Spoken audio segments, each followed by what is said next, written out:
Thank you, thank you, thank you. Welcome to Adorama, everyone. We're doing a very basic class today, so I know some of you who know me have shown up because you know what you're doing. But everyone else who's watching on a live stream, who's going to be watching this back, I really want you to learn a lot today. We're going to cover quite a few things. We have a wonderful model. Say hello to Leon. Give him a warm welcome, everyone. Thank you, thank you. And you saw the title of this class. We're learning about off-camera flash, which is a fantastic way to learn more about the tools that we as photographers have in front of us. We have so many things available to us these days, and one of the most exciting things is being able to take the camera that we've had for a long time, and we've had the flashes on top of that, and then start moving with that. For technical purposes, I am shooting today on a Nikon Z5 II, which is a fabulous little camera. I think it's an underrated camera out in the market right now, because I think you can do absolutely top-tier professional work with this thing, and it is so affordable. I've got the new 24-70 2.8 version 2 on the front, because I thought, hey, I'm in the Adorama store, I can borrow anything I want from the Nikon section. You know, when in Rome, I can have a... What's the price of this lens? $2,800, $2,900. It's a pricey lens. It's more expensive than the entire camera is. But you know, when in Rome, you get to play around with a little bit of this stuff. So we're going to be playing around with that today. I'm tethered in with a Teletools cable to a Capture One instance over here. And in order to go off camera, first we have to start on camera. So I have the brand new Zoom Lithium Ion X Mid, which makes it sound bad, but it's actually a fantastic little unit. We're going to be putting this on camera to start with. We're going to be feeling out what's happening on camera, and then we get to go off camera after that. So let's start here with my good friend Leon, who I just met. So we're good friends already, as you know these things go. And we're going to go with what's trendy right now. Which is apparently direct flashing people in the face, kind of old school 2000s look. So we're going to do that. We're going to see how that looks, and then we're going to probably change a few things. Ready? There you're good right there. Pop the leg right on the stool for me, so you've got that nice relaxed position. Look right down my camera barrel. And we're going to do, not my favorite photo, but we're going to have fun with it. And in theory, we have 2 frames there. I'm shooting a little bit faster than I want to per second, so let me bring that down. Alrighty, so up on my screen here, I have the image I just took, and I'm in TTL mode on my flash, which is, TTL stands for through the lens. What it means is I'm in auto mode for my flash, which means I get a roughly equivalent exposure to what I should be getting based on what the camera and the flash think together. But this is not the kind of image I want. Again, I've got a trendy image. Everyone's into this thing right now, but I'm looking for something a little bit nicer. I'm looking for something a little bit better. But I'm on camera right now. So what can I do to change up this image? How can I make this more interesting? I have a tilting head here, so I'm going to start tilting my flash around and moving where the light is, because I'm getting a lot of light directly in Leon's face. And it's doing good work, but we could be more flattering than that. I've got a white ceiling above me here in the space. So what I'm going to do is I'm going to bash the light from my unit right up into the ceiling, and we're going to see how that changes things and see what we get out of it. I'm going to stay in TTL mode for right now. My camera is in manual mode because the only thing I want to change is the flash right now. So the flash, I want to see what it's doing. I want to see what it's changing. So I'm leaving my camera in manual mode, and I'll talk about my settings as I go here. But let's get another image on the board. Ready, Leon? Same kind of thing again, nice and relaxed.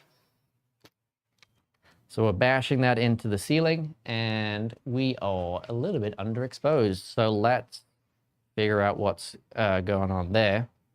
Anytime I have a TTL system, I have the ability to make an adjustment on TTL. So this is my camera here, I believe, right? Yep. Alrighty. So here is the camera. Thank you so much, Seth. And there's the angle. This way. Oh, wait, There we go. there it is. I'm at 0, 0. And the image I just took previously was significantly darker than I wanted to be. So I'm going to try throwing a little bit more light at it and see what happens. So I'm going to go for 2.3 stops extra and see what happens. That is one of the fun parts about being able to utilize a TTL system is I have access to more power and I can disagree with the camera. So the camera's automatic system. You good? Oh. So someone online is asking, I've seen people use their hand and put it behind the on-camera flash when they point it upwards. Does that help at all or have any effect? Thank you, Kevin. That is an excellent question. What someone is doing like that, and I'll actually do it for this next shot just to give you a quick demo, is they're adding a little bit of bounce. And I have very pale skin, so this is a white bounce code. We're going to do this for Leon. And here we go. And... He's borrowing my laptop. Sorry, guys. This is indeed Seth's laptop. So... I was joking about the pale skin thing, and it's actually a perfect example of that. You might notice that Leon is significantly warmer. I mean, the white point of the image is significantly warmer than it was previously, because my hand actually isn't white. It's actually pink and full of blood and all that kind of stuff. So I just sent a bunch of blood-colored image light right at Leon there, and I end up with a significantly warmer image. So some people will do, as Kevin said, they will do that, but I wouldn't recommend it. I'd grab something that is just white, like a piece of paper, and do that instead. That's going to be a much more effective way of achieving that. However, what I was looking at was I wanted to see, am I getting a better exposure here? And I am getting a better exposure. Exposure meaning the total brightness of my image. I push my flash up higher. I'm getting a much nicer level of... Thank you very much. I'm getting a much nicer level of light on Leon, which means I can see him better. I would actually probably go a little bit higher than this. My ceilings are pretty high in here, so that means I am actually potentially wanting more light than sometimes these smaller flashes can actually give me. But overall, I'm looking at this image and I'm getting a lot of heavy shadow underneath the chin, which is understandable because the light is heading up and then it's coming back down again, and that's just how physics works. Think of a big mirror up on the ceiling. I point a laser on it, it's coming right back down. It's never going to hit the underneath of the chin. That's just the nature of it. So I think I want to change some stuff up as well. And I have a conveniently white square over my shoulder there.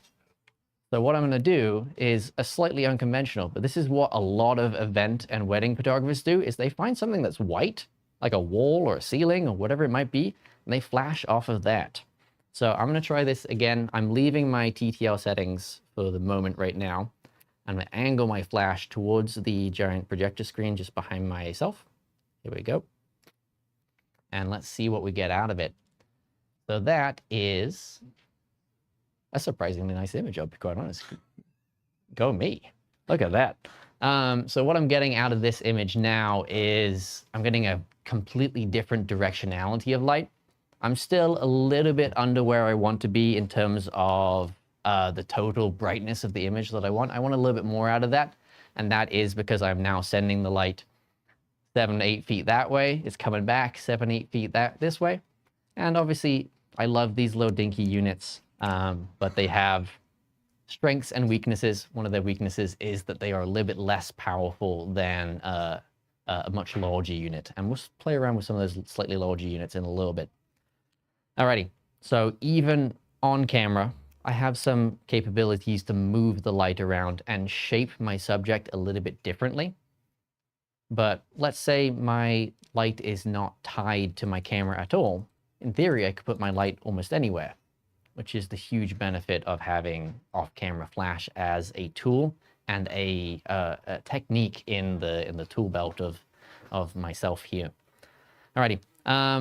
Before I do that, I'm going to quickly touch on the settings that I am going to use, because obviously I'm going to stay pretty much at the same settings as I go around. If you can see my screen right now, thank you, good sir. I'm currently shooting at a 200th of a second, which is my shutter time or my exposure time, commonly called shutter speed. Shutter speed doesn't make any sense to me, so I call it exposure time because it's how long my exposure is taking to happen. Because obviously I'm using a flash, but my exposure time is 200th of a second, and somewhere in that 200th of a second, there's a smash of light from these momentary lights that we're going to be playing with today. I'm also shooting at 5.6 because that happens to be a good F number to shoot at. What I'm really doing is making sure I'm having a decent amount of depth of field so that I have, because I'm close to Leon right here, so that means if I am at those slightly wider F numbers, which is the lower F numbers, I will be, oh, that's fabulous. I will be noting that when I am at those lower F numbers, I have less depth of field. This lens is sharp at 2.8, which is why you can spend $3,000 on it. Any other lenses aren't as sharp as this one is at 2.8, so that might be why you'd stop down another lens, but I'm doing this for sharpness and depth of field purposes specifically. I want more in my image. Yeah, someone's asking, are you at the full power of the flash? Does that max out? That is an excellent question. So this flash unit, I'm actually double check. I haven't played around with the TCM functions on this. So this is a brand new flash unit. I got it yesterday. So my familiarity with this thing is a little bit less than I might want it to be, which is apparently not what you should do before doing a demo, is you shouldn't grab a brand new flash and then use it when you've never played with it before. But this flash right here, the Zoom Lithium Ion X Mid, again, not sure about the name on that one. It's a fantastic unit so far. Has a TCM functionality inside of it. TCM is TTL convert to manual. I did have to enable that on the unit before shooting, but I didn't do that before right now. So I'm going to shoot another shot with my TTL still on. And with that, I can better answer the question from Dexon 555. Because then I'll have a recent TTL exposure that the flash has done, and then I can click convert, I can hit manual, it will convert it over to manual, and then the flash unit will tell me what power it was just using. So I'm going to go back into shooting against the bright, not the bright, the projector screen back over there. And I'm going to punch this guy all the way up to +3 on my TTL system. And here we go once more. And I get a very similar image to where I was before, which is good, because that's kind of what I liked. Again, I'll play around with it more as we get more comfortable. Then I hit convert to manual, and I'm going to come back to camera number 1. And it is 1/1, so that is correct that I am at full power, which is probably why the adjustment I just made a moment ago didn't actually change the image, because I was already at maximum power. Again, that is the joy and the deficit of these smaller units, is they have a little bit less power. I am at ISO 100 on the camera. I could absolutely bring more light out of this unit just by simply bumping up my ISO. Obviously, our ISO is just the digital sensitivity of the sensor itself. So if I have the same amount of light coming out of my unit, but I tell the digital camera to be more sensitive, I'm going to get a brighter total image out of that. Alrighty. Settings. Good. Let's try going off camera. Does anyone in the room have any questions before I do that? Fabulous. Thank you. Alrighty. So this unit right here, and many of our units that we have available to us today, I probably should have prefaced, this event is sponsored by Flashpoint, which is why I got a brand new flash. Flashpoint specifically makes all of their flash units, with very few exceptions, compatible with their radio wireless system. That means that I can take this unit really anywhere I want to, because this has the radio wireless system built into it. On these new touchscreen units, I'm going to go back to camera 1 for a mo. Look at that. What a nice image. These are Nikon Z6 IIIs for the live stream, actually. And they look fantastic. They're really detailed, really sharp. Thank you. Alrighty, so these units right here, this is the new touchscreen interface. All I have to do is swipe over from the left to the right. That opens up my sub-menu, which allows me to go on camera, off camera, change my menu settings, such like that. I'm going to go off camera, so I want this to be in the receiver mode. Oh, we lost focus. Let's grab his face. Just touch the screen. Whoop. Oh, you're killing me. Yeah, we'll get there eventually. There we go. Now we're in receiver mode. I'm going to do that once more. Leon was more interesting. So I've selected with the touchscreen the receiver mode. Now I'm in receiver mode. I can see that my channel is 13 and my unit is A. Technically that's the group, but I call it the unit because I find group a little bit confusing for some folks, because it sounds like it's a sequence of lights, when in this case it's just a single one. And why, thank you. I got it free at an Adorama event. What can I say? I really do like a free shirt. Yeah, you do. Yeah. This is a known fact about me. I often will show up to places in free shirts I've received from various events and various companies. So if you, a company, would like to send me a free shirt, I will wear it. Alrighty, so what I've done now is I've grabbed this guy. Stop grifting on my channel. You're welcome. So what I've grabbed now is my Flashpoint Nano, All-2 Nano. So this is the really dinky one. There's a small unit in Flashpoint's range. This is one of their new touchscreen triggers.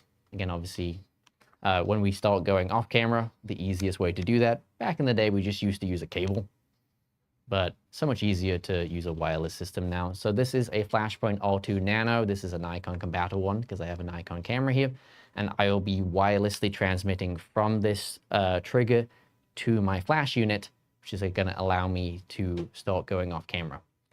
And obviously the classic way that everyone starts going off camera is they hold the flash like so, and then they start shooting. So I'm going to double check my settings on my trigger here, because I was using this for something else previously, and it's not what I'm doing right now. So I'm going to throw my trigger into TTL mode. Again, we're going to start playing around with manual modes a little bit later, but I'm going to keep it easy just for right now because I have the technology. Might as well use it so I can learn with it rather than go like, oh, I have to use manual mode, I have to use this. I feel a lot of folks end up getting tied up with the, I have to be in manual mode, I have to do everything manually, when it just makes sense to get some images out there in the world that you have in your hands, start playing with them, and then kind of backtrack a little bit and learn those pieces as you go. Because it's so important to make images, create no matter what, if you will, whereas learning can come second sometimes. All right, let's try this now with a little bit of off camera. The thing that I often tell folks about going off camera with these triggers and holding it handheld like I am right now is there is a mode in these flashes called DIST, or distance, and there's a long range distance and then there's a short range distance as a menu setting. Always set it to the short range distance because we are within the minimum short range distance right here. So I actually have a much better chance of this actually triggering correctly, because if they're too close together, it sends the signal way over there and it doesn't actually send it to the flash unit itself. Alrighty, so I thought I had great success with some of my angles there of Leon in the previous moment, but now I have the flash more movable. So I'm going to try moving the flash around and we'll see what kind of looks we get by just moving the light a little bit. So let's go for way off the ceiling. Bingo. And we're a little bit dim. So that's our TTL system, giving us reasonable exposure, but not quite where I want it to be. But that extreme shadowing I was mentioning from underneath the chin is even more enhanced now. So let's do that, but I'm going to point it over there and see what happens this way around. Doing the old classic, this is not how you should do it, but this is how I'm doing it right now. Bouncing off the screen, and I get, ooh, some very contrasty light. I'm not mad about that, but I do want a little bit more intensity. So one of the things that I like, and one of the things that, you know, when I was starting out with off-camera flash for the first time was like, where are you sending the light? What is it doing when it's over there? The reason that you often see people bouncing off the ceiling is because the light is not that direct light that we saw from the that first image, where we're getting that light just smashing into someone's face. We get that heavy background shadow. Let me scroll back for a moment just so we can recollect together. So we had that heavy background shadow. We had this light just smashing into the face. This is trendy right now, but this video is going to stay up for a long time. So at some point it will no longer be trendy and it will just be a on-camera flash photo. Very much causing, it's a good photo, but it's one of those ones that, I don't know, it's not my favorite. So this kind of, where is the light going? The light's just going straight forwards. And because I've got a handsome model in the way, it's being blocked away from the background. That's why that's the heavy, heavy black shadow behind the model, because the light's just not going there at all. And that means that I might want to change things up because I don't want to have this, drop shadow effect on my background. Because I'm in a small space here, means I really can't move myself any really further away from the background, because I'll be in Seth's desk over here, so not really going to work in that situation. So moving and changing where the light is the first thing that we can do with off camera. And one of the reasons that I start bouncing is because, one, it moves the light somewhere else, but also it takes the light from being a small light source to being a much wider light source. So this is talking about hard and soft light. Anytime we talk about hard and soft light, we're not referring to how the light hits you and it feels like a soft tap or a hard hit. We're referring to how the light actually falls across the subject in the way that we see the shadows, as well as the way that we see the contrast of that light in comparison to those shadows. So soft light, it sounds fancy, but it just means big light. And what I can do with bouncing my flash, whether I'm hand holding it or on camera, is I can make it bigger by making it the size of the screen. I can use the screen to bounce the light back, which is obviously what the projector does normally, but I can use the screen to bounce the light back, and now I have a much wider light. I have a much larger light, which is what we can see here. I've never used this tool before, I'll be very honest. You want to do? Zoom in like so. And you can see on the, I have to hold that? Oh, yeah. Well, yeah, it's because it's a loop, but if you want to just do this. Oh, yeah. Have you not used Capture One? It's been a minute. I use Lightroom more frequently. If you want to put multiple up, hold Command and click whichever ones you want to come up with one. Gotcha. All right. So one thing that I love doing when I shoot images is I like seeing what happens to the eyes. The eyes are the windows to the soul. Oops. I'll give you an eye overlay. But they also tell me where the light is coming from. So every time I can see the eyes, you can see that on Leon's face right now, is I can tell where the light came from because I can see the reflection. So one thing I think is really fun is the eye is the equivalent. If you've ever seen like the behind the scenes of movies these days, because they do 5,000 CGI shots every minute, they have those big shiny balls, the little domes that are chromed, so they can get the perfect reflections to put that on top of their CGI models. Perfect, thank you.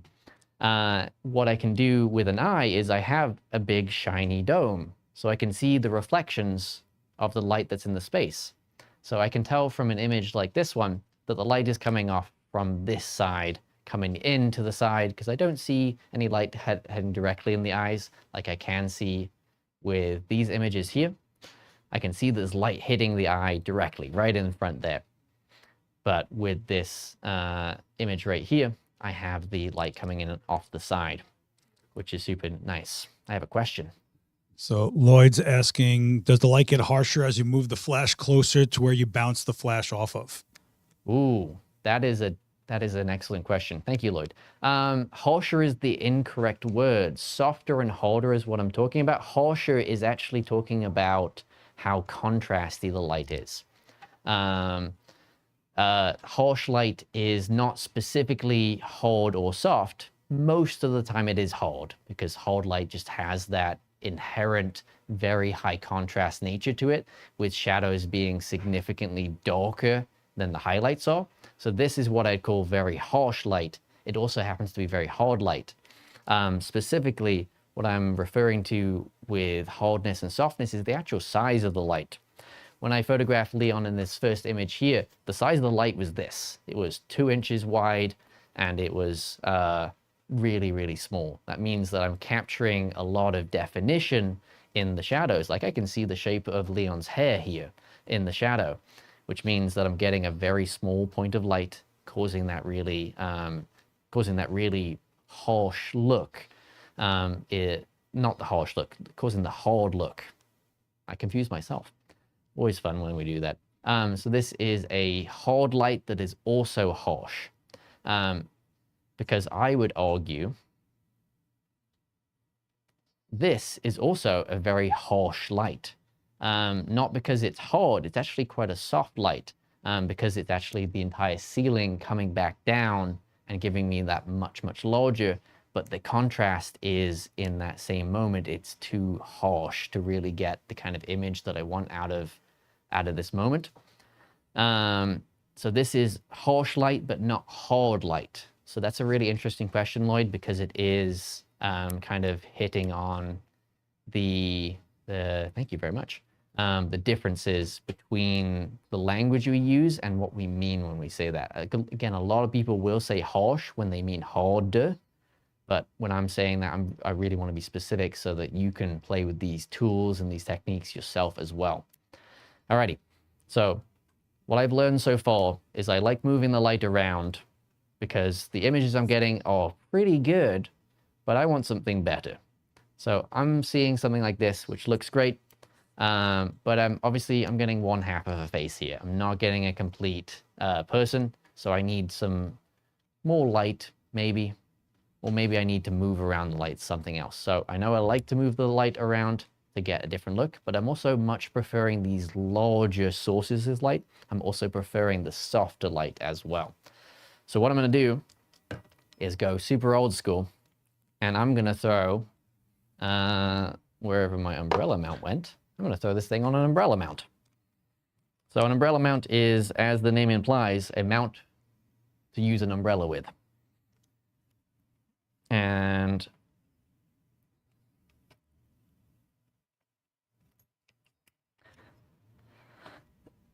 that means I am going to pull in a light stand.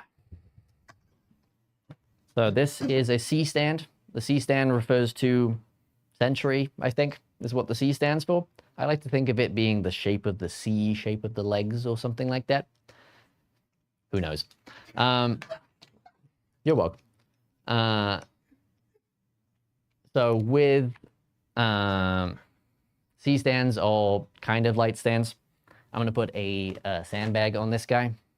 Not because I think I'm going to knock it over, but I might trip, so extra safety is never to be questioned.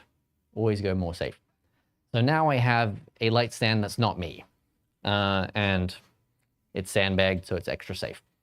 But I like my light to be in a different place, and I like it to be softer.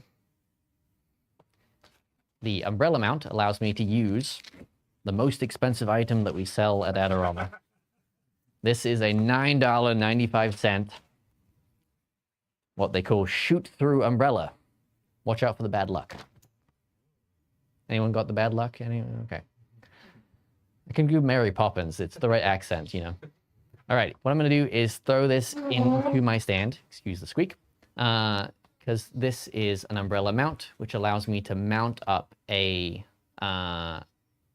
speed light in this specific instance, meaning normally an on-camera flash, but I have gone fancy with it and I've made it an off-camera flash now.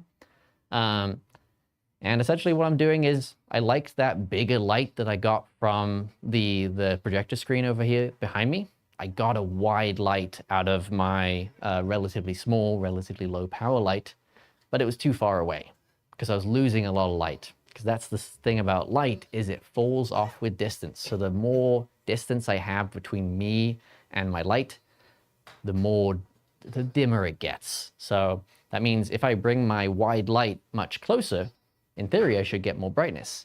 Because that's what I was feeling with these images I shot most recently. Thank you again, Zeth. Is that I was getting good shaping, like interesting light, but I wasn't getting enough light out of my small unit. So let's try this now.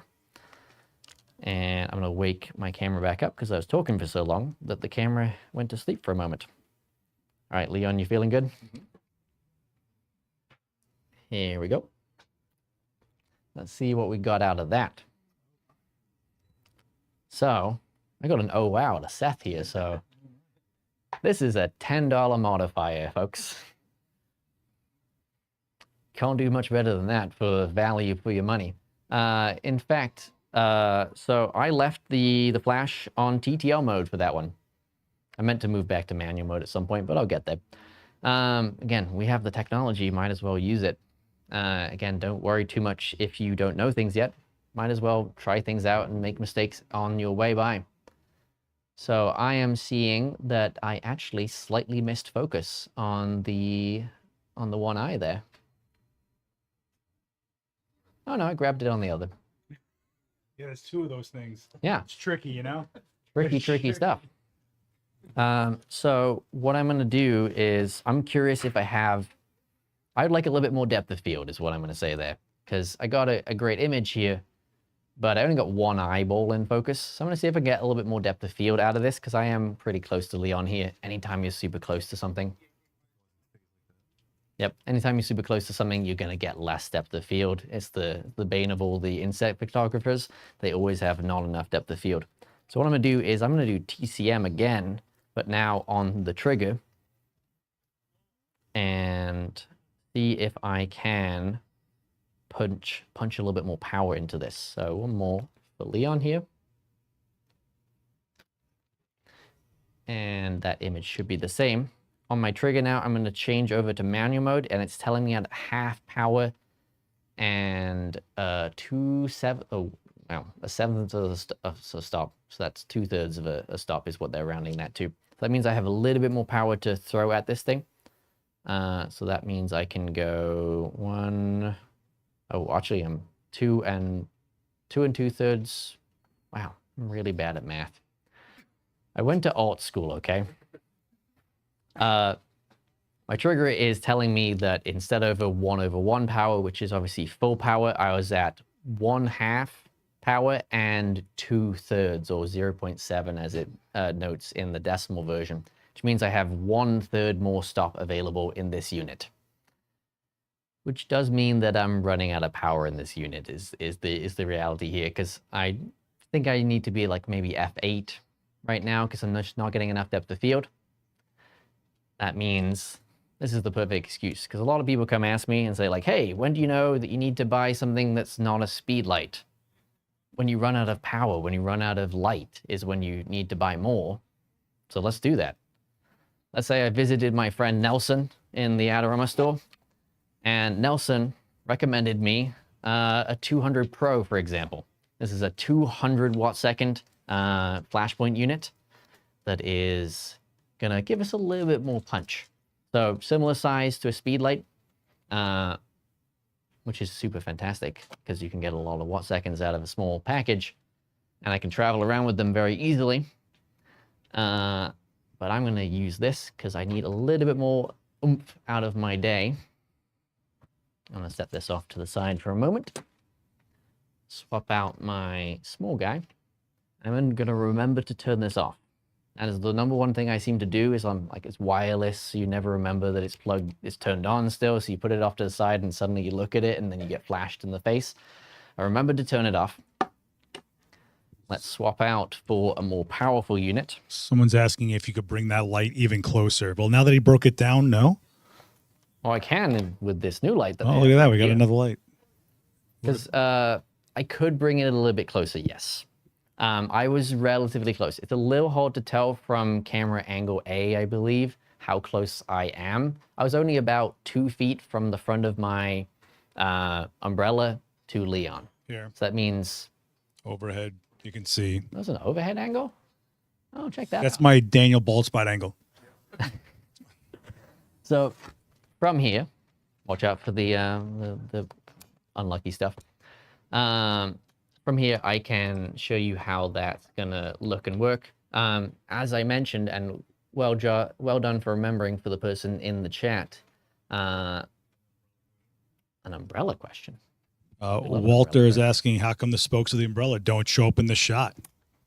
Ooh. Oh, why is that, Joe? Question. Why? And the honest answer is, whoop, Power conversion waiting. Hopefully not. I lost tether. I turned my camera off accidentally. The honest answer to your question, Walter, is you can. I can see the spokes of the umbrella inside of the shot. You just don't see them until it's very, very zoomed in. You have wonderful colored eyes, by the way. Congratulations. Oh yeah, no. You should not zoom in that far ever. For everyone's sanity purposes. No one needs to see At some point, you run out of pixels, kids. So, oh no. What have I got? I've got 24 megapixels here. That's 24 million pixels. And here's the classic blunder. I applied the included bracket, which is an umbrella style bracket. I put it on backwards. These lights do have a front and a back. Someone's asking if you know the guide number of the speed light. I do not know the guide number of the speed light. If someone who can look up the spec sheet. We got sign language from the back. Ooh, sign language. 55? Guide number is 55, kids. Guide number is 55. That is 55 meters, I presume. Guide numbers are usually noted in meters. I could not tell you why they're noted usually in meters. And then frequently they are converted into feet after that point. A lot of brands will use the guide number in feet more so because it sounds more impressive because it's a bigger number. But usually guide numbers are measured in meters. And I am struggling with this guy. That's the danger of pulling something out of the box for the first time when you go to do a demo, as I was told very rightly by everyone else who's here, who's done this before. The umbrella is not fitting into the umbrella mount, which tells me that either I broke it. Actually, this is yours, Joseph. You broke this. No, I got it. This one's larger. Oh, okay. I have my backup solution. So the included mount for this light lets me put it onto light stands, and it has an umbrella hole in it. I'm going to be using this in a few minutes' time. This is a, let me get a little closer for those folks on the video. This is a softbox adapter, or specifically it's a Bowens mount adapter for speed lights and mini strobes and micro strobes. So this guy is designed for me to be able to throw in these kind of units here, clamp this thing down, and then I have access to Bowens mount options. And we'll talk about that a little bit more as I get into some softbox kind of use cases. But for right now, because I can't get my regular mount that came in the box to work, either because I broke it or Joseph, who's in there in the back somewhere, he broke his, because this is his light. So we're going to skip around it. And this is the Glow S3 bracket adapter. This has an umbrella mount in it, so I'm just going to use this for right now. But remember, if you do buy one of these 200 lights for yourself, which I do recommend, these are fantastic, it will come with a functional umbrella mount just on its own. You shouldn't need to buy an extra one like I have here. Yeah, live stuff breaks, stuff doesn't work, happens every now and again. So let me loosen that guy up, and I do realize that question about spokes, I didn't really answer all that much. I did give a snarky answer. My apologies, that was very rude of me. So my true answer to the spokes is you absolutely can see them. There's just a reality that, again, talking about the eye, it reflects exactly what I'm giving it. So unless I'm giving it a pure white surface, which I'm just not doing at the moment, at the current moment, it's not going to show pure white. But it's... I think it's about shadow cast. Oh. I'll come back around to that then. We'll leave that one be. Thanks for the question, though. All right, so now I have a more powerful unit inside of my umbrella, which is going to allow me to stop my lens down, which is what I wanted to do. So I'm going to go F9. Why not? Fancy.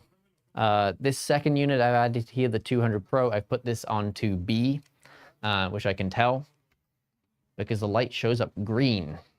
And on my screen, the unit B is also green. So the light tells me what it is. So even if I forget to set it correctly or forget to look at the back end of the unit, I know that I've set it to the correct group and channel. That's giving me a little visual confirmation. And let's see how this goes. It's experimentation. Everyone's a beginner at some point. So we're just putting ourselves in the shoes of someone who is a beginner as well. So we're now shooting at f9, and it didn't do anything because I set it at minimum power level. I forgot that I wasn't on unit A. I'm now selecting B, which is the one I'm shooting with. I'm going to try that once more. That feels a lot more like it. Fabulous. Alrighty. So again, I'm getting a lot more light now. What I really wanted was a little bit more depth of field to have both eyes in focus. Fantastic. Good job, Nikon, for focusing on the eyeballs. That's an improvement over previous cameras. Some of them weren't so great at focusing on eyeballs. They've gotten very good at it now, as all camera brands have. Righty. So now I've taken my light off camera. I've made it bigger, which is something I've really liked and something that's really working well for me. What I've also done is the previous shots I was doing. Let me change up what's comparing and contrasting. The previous shots I did bounced off the projector screen. You can see that the light was actually coming in from a significantly harder angle, kind of 90 degrees away from Leon's face here, and I was getting a significantly larger amount of shadow on his right, my left. Now with my inexpensive but excellent umbrella setup, I'm getting a significantly more wrapping soft light, which is fantastic. And I'll be very honest, I didn't position this light in any specific way. I knew that I really probably shouldn't block the cameras and the audience, so I stuck it over here, and I kind of vaguely pointed in the right direction. But that's the joy of learning. Doing something, seeing how it looks, and then changing it to see if it's any better or worse. And I think I made, accidentally, an excellent decision to move the light much closer to myself. I'm definitely doing this not accidentally. I definitely don't know what I'm doing, because I'm a beginner, as we all are today, yes? Fabulous. So I moved the light much closer to myself. And again, what surprises people about soft light is just size. So what I've done with my soft light here, like this, the projector screen behind me is massive. It's probably 9 foot in diameter, 10 feet in diameter, something like that. 100 inches? Lots of inches. I'm bad at inches, unfortunately. That's my Britishness. But it's a massive screen. So in theory, my light coming out of the image on the left of the laptop, this in theory should be softer. I should be getting softer light out of this, right? Because it's bigger, right? But it's further away. So that means that, you know, when things are far away, they look small, and that's true of soft lighting as well. So the perfect example of this is you've got a bright sunny day, you stick your hand out and you get those super crisp shadows like we saw with that small light that I had right at the beginning of our session today. The size is everything. So when the sun is out and I put my hand out and I got that super hard light from the sun, but the sun is actually massive. The sun is humongous in size. It's just also humongously far away. So the relative size of my light source is what matters for how soft that light is. The chat's wondering if you're still in TTL. I am. Are you running any sort of compensation with the TTL? I am not, no. So I was having to use compensation previously with the small speed light because I was running into the maximum power limit of that speed light and I was trying to push it beyond what it was able to do. That's why I transitioned to using the strobes. So strobes and speed lights, or flashes if you might call them, they're all momentary lights, meaning they take a moment to happen. versus continuous lights. We're filled with many continuous lights all around us here in the event space. And they are obviously very useful for providing light for the live stream that we're working with right now, and so that everyone in the building can also see me well. They are not as powerful as a strobe, so I am not seeing any of those continuous lights in here. I feel like I got off of my question, didn't I? Yeah, I kind of lost myself there for a moment. I am still in TTO mode. I'm not running any compensation. I was previously because I was hitting the maximum power limit of the speed light I was working with, which is why I transitioned into using a strobe, which is why I got a little sidetracked with the whole strobe versus continuous kind of conversation. But if you really want to learn more about that, you can tune in to Daniel's class next week. Same time, same place. Maybe. This spokes question is not going away, kid. You have to answer this. How come they're not seeing the spokes on the face or the background, like shadow projection, basically? Oh, that is an interesting question. So, the spokes. Let me show you the umbrella a little bit better, actually. So the spokes are casting a little bit of shadow.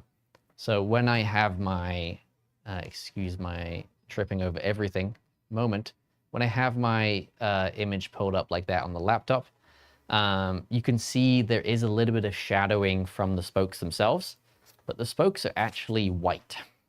So the amount of shadowing from them is minimized by the spokes actually being white. You barely even see these shadows at all. The main shadow is coming from this piece physically blocking it. But these aren't super harsh in terms of the shadows themselves.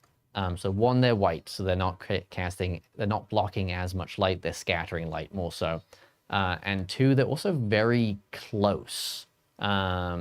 So often when we want to create super hard shadows and super obvious shadows, we actually want a bunch of distance between our subject and the background, if you will. Obviously, in this situation, we're actually doing it in reverse. We're putting something in between our light and our subject. But we're so close that it's almost kind of like if you ever put your finger up to your eye and you can't get it in focus, we're kind of doing that. There's probably some other technical reason that I'm not remembering also right now, but we're doing okay, I think. Alrighty. So I'm going to throw this back in here for a moment. And what I do want to experiment with is, as someone mentioned, why not get a little closer? Why not move the light around? So I've got my C-stand here. I'm just going to physically scoot it a little bit closer. And make sure I tighten that down before I walk away. And now I have moved my light significantly closer, which should, in theory, change up how it's going to look. So let's do that really fast. I'm still in TTL mode because I have the technology. I might as well use it for the moment. And here we go once more. This is my new image. Ooh, that's nice. So what I'm seeing here that I am really liking is, let me do the side-by-side from the previous image, is I'm still in TTL mode, so I am letting the camera and the trigger and the flash all talk to each other and figure out what's going on in terms of brightness. Again, we have the ability to do that. Let's let the camera do as much as we can for us. But specifically what I've changed in terms of just moving the light physically a little bit closer is I get a softer light, because again, I've made that size of the light relatively bigger. Not because it actually got larger, but it got closer to him. Therefore, the light is now softer. And that is most obvious to me by how it is wrapping around. So wrapping is a concept that we talk about in the world of lighting, which is talking about a light being able to almost go around a corner. Because obviously, you know, we've got a nose in the front of our face, in the middle of our faces, and we are casting a shadow with that nose, or we're casting a shadow with the side of the cheek. But with the second image here, we're getting more light into the cheek area of the face. We're getting less shadow from the nose. We're actually wrapping more, and that is because our light is now physically bigger. Again, if we think of our light being kind of a bunch of lasers coming out of this thing, our laser is going whoosh, and some of it is being stopped by the nose. Thank you for being a good sport for this.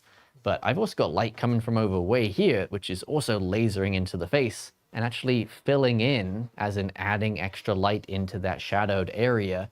So I get this, what we call wrapping effect, which lets us have a softer looking light.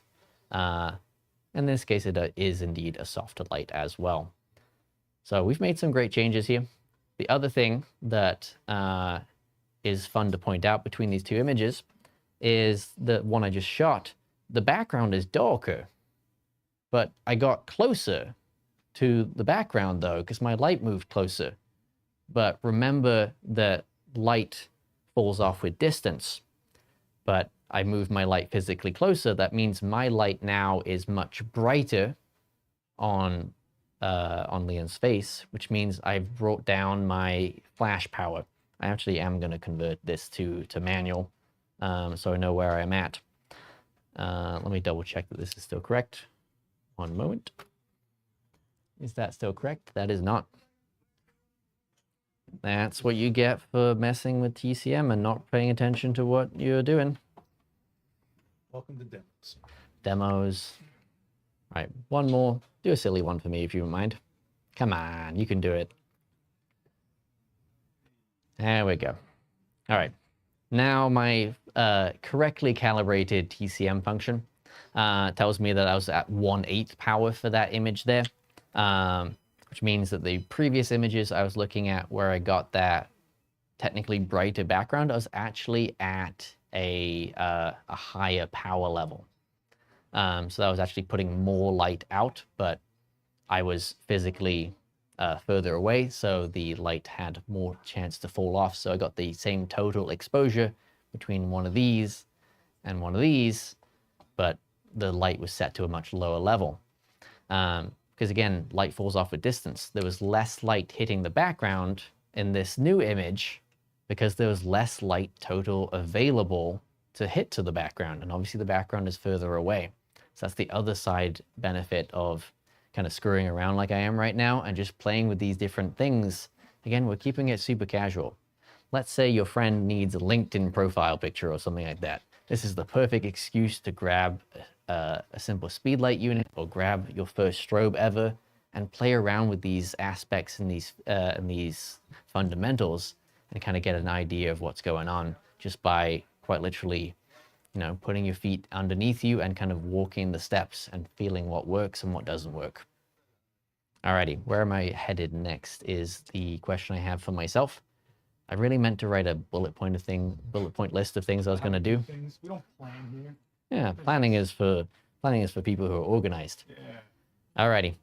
So You guys all right? You have any questions? You guys all right? You still with me? Yeah? All right. question in the back on my left, your right. How would these settings change if it was black and white? The question was, how would these settings change if this was black and white? I can actually change it to black and white. If you wouldn't mind doing that, I'll explain it while you do that because I don't know how Capture One works all that well. So generally speaking, the settings wouldn't massively change. Because I did actually really honestly, the camera did a really good job of exposing using the TTL system. So this image is actually quite well exposed. However, personal preference wise, I would actually go a little bit brighter on this image because it's in black and white, because I'm not so concerned about some of those kind of highlights on the skin going to white because it's already black and white. If it was the regular color image, I'd be more concerned if I did push up, thank you, if I did push up the brightness, which is, yeah, levels, which is here, right? Yeah. No, shapes, levels, thank you. So you got exposure and you got levels. So in black and white, I'm more willing to throw a little bit of extra brightness into this because I'm not concerned about clipping out the highlights. Clipping out meaning that they're getting too bright and they're just going to pure white. If I was in black and white mode, which I will turn off for a moment, I'd be less willing to go to this level of brightness because, you know, if you go too bright, it looks incorrect in the skin tones. Like this, no one's skin should be pure white. But in a black and white image, my preference is that I can go brighter if I want to, which is a ton of fun if that is the case. But this is a little bit hot, as they would call it. A little bit too bright for what I would choose. Actually, I do like it a little bit brighter than where I shot it. So the machine was wrong, actually. This is better. I have another question. I like questions. They're basically asking about the auto white balance. Are you set? Are you gonna? What are you setting your white balance to and why? I was hoping someone would notice, actually. I did that deliberately incorrectly. Yeah. People in the building will corroborate my story. I actually was hoping someone would notice I was in auto white balance, because that's probably not what I would do in reality. Auto white balance is obviously the camera taking a look at what the white point of the image is and making an educated guess, which means that it could indeed and in fact change between images. Let me see if I can show that here. I want to see the white balance if you wouldn't mind. Again, proves you shouldn't really do this on the fly. See this? Oh yeah. So for this image, the camera decided in automatic white balance mode that 7052 was correct. Yep. And this image, it kept it the same. But I was hoping it would choose something different. 7021. So apparently the Nikon is very consistent. But in reality, I probably wouldn't do this because, again, like I mentioned, being in manual mode for my camera, I want what I'm doing with the flash and the lighting and what I'm choosing with my modifiers and such like that. I want that to be the story. I want that to be what I'm paying attention to. I want everything else to be the same. So I'm glad someone noticed because I actually wouldn't do that in reality. I would go through to my camera and I'd hit my little buttons and I'd go through. They're all touchscreens now. It's exciting. And I'd set myself a white balance, and I'm gonna go. Apparently 7,000 looks good, so I'm gonna go for 7,000 Kelvin. And we're gonna shoot one more image. Would you mind looking over towards Seth right there? And then eyes to me. And with luck, it looks good. There we go. So that should be almost exactly as I saw the other images. Again, I'm still rocking out in TTL mode, just because this demo is going by very quickly, is the reality for me. I thought I'd have way more time to talk about stuff. Time flies when you're having fun, huh? So, what do we got? A minute or two? Yeah, we're fine. So I'm going to skip for today using softboxes, just because we don't have a huge amount of time. One box? One box shot. Who wants to see a softbox? Yay! No. Who wants to see a softbox? Don't touch that softbox. Everybody clap for Joe to do a softbox. Thank you. Alrighty. So umbrellas are fantastic, but as someone, I believe it was a Kevin perhaps, mentioned it earlier. Might not be. Excuse me if I'm incorrect about that one. You can see the spokes of the umbrella inside of the reflection of the eyes, and that can be distracting potentially, especially if you're going to do something that's much tighter than the kind of headshots that we've been doing here, where you're all going to see the reflection of the eye more so. Like I mentioned, you can have a pure white surface, and that pure white surface from a softbox. That was squeaky. Someone's asking if photo flood bulbs are kind of passe at this point. It is entirely possible. This is something I say quite frequently around the Adorama universe is if it works, it works.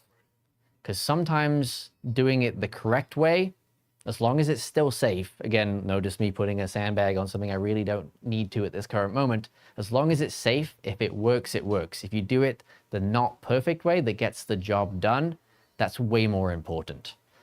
So you can absolutely use them if you have them, but again, remember safety. If you're going to be putting them close to people, photo flood bulbs get hot.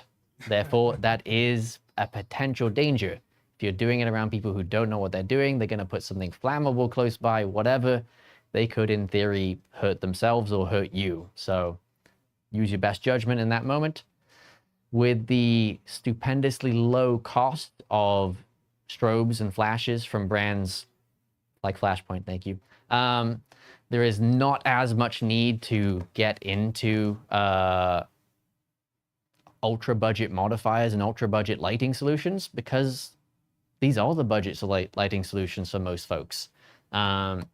These get the job done, maybe not in the same way that the ultra professional ones can do day in, day out. They can do 10,000 shots without even breaking a sweat kind of thing. But they get the job done. They're doing a fantastic job right now. My good friend here is getting, wow, I need to talk better. My good friend who wants a LinkedIn profile picture is getting a fantastic LinkedIn profile picture, and we didn't have to rummage through Home Depot to find some old school bulbs that aren't available anymore because tungsten lamps are getting phased out and so on and so forth. However, a softbox is another type of modifier. And again, what I'm really excited about for this modifier is I have a clean white front here, same light behind. Again, I'm using this S3 bracket here that allows me to use these Bowens mount modifiers like this Parasnap from Glow. And in theory, I should get a relatively similar image because I'm softening, but it should be maybe a little bit more exciting, maybe a little bit more efficient. We'll find out what happens here with this guy. I'm going to put my unit back into TTL mode so I can, again, use up the time that I don't have. And here we end up with an image. And I did a very poor job of centering that, I'll be very honest. But let's compare from umbrella to softbox. So another thing you'll notice here is we talked about this white balance wise. So my white balance is now fixed. So 7,000 Kelvin is what I use for the left photo and for the right photo. However, the color is significantly different, especially on that background. You can really see it on the gray background. I'm getting a lot less warmth in this second image. That's because my box here and my umbrella are just different color whites. That happens sometimes, especially if you choose the world's most affordable modifier at $9.95. It might not be the pure perfect white that we want. Something like this is kind of an expensive softbox. Again, I went with the lens route on this. This is when in Rome kind of thing. This is a Parasnap 24 in Bowens mount. And the folks in the chat can look at the link. Did we provide a link for that one? The link on the top of the chat is for the speed light. Oh, great speed light. But you can, the Parasnap. If you want to look up the price of the Parasnap, because I don't quite remember what it is right now. It's the 24 Parasnap Bowens. I think it's an expensive modifier. So 209, thank you. Is that in building only or everyone? In building only or elsewise? Leave him alone. Let him do it. So this modifier is a much purer white is what I'm getting at. And thank you very much. So you can click through to that link and spot the price point. As you might imagine, based on price point, it is a much purer white, which means I'm not getting that warmth that I was even at 7,000 Kelvin with this light, which is, again, you get nicer modifier, you get that kind of stuff. However, on the image itself, let's look at the differences really fast. So again, I should be getting a really clean white, white only, no spokes or anything like that. You can see this is an octabox, so I'm getting an 8-sided shape in the reflection. And obviously I am getting a decent amount of that wrap that we talked about, but I'm not getting quite as much because this is a smaller modifier. This is a smaller size. This is 24 inches. Someone's phone is ringing, versus the world's cheapest modifier, $9.95, is 40 inches wide. And I'm at the same distance approximately. I actually might have been slightly closer with the umbrella, which again would make it in theory a little bit softer once more. So I'm getting less softness out of this image here because my modifier size has gone down. And, sorry? Someone's asking, would you recommend a shoot-through umbrella or a bounce with a diffuser as a first investment? Ooh, that is, so my personal preference is I like bounce back. Do you have one? I didn't bring one with me, actually. I wanted to... 5-in-1. 5-in-1. So,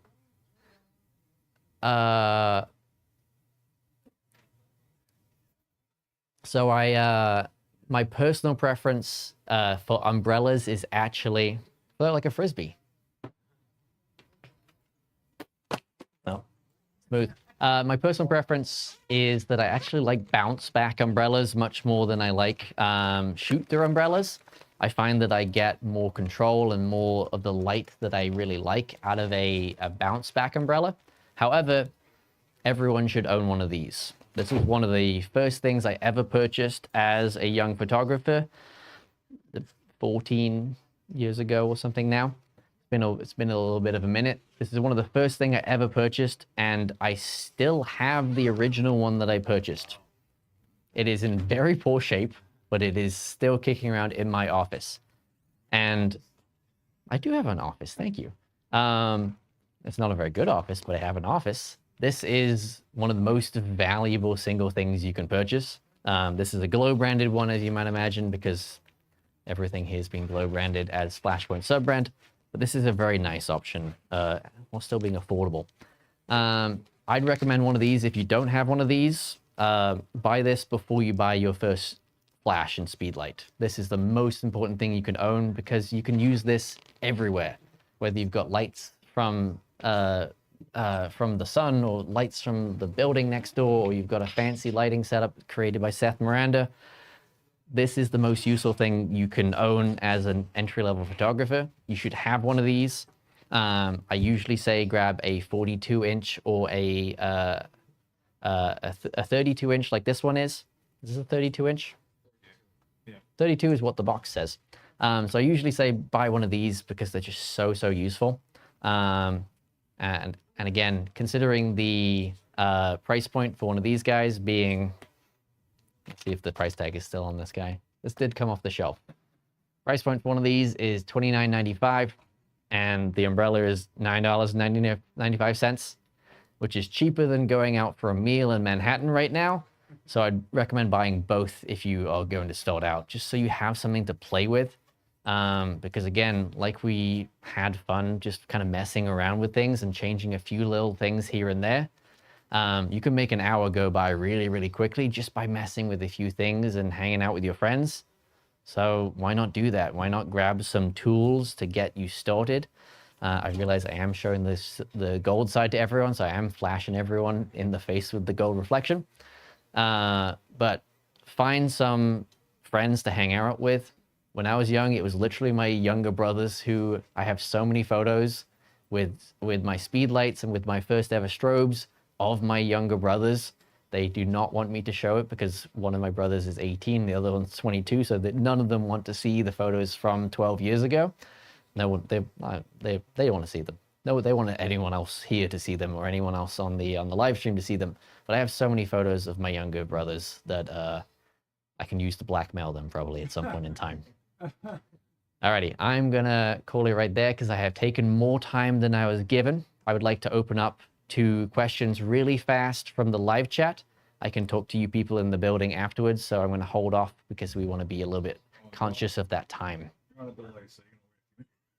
I'm on a slight delay. It's not that bad though. But while I'm on the delay, you guys can think up your questions and I'll see if anyone pops up with something on the live chat.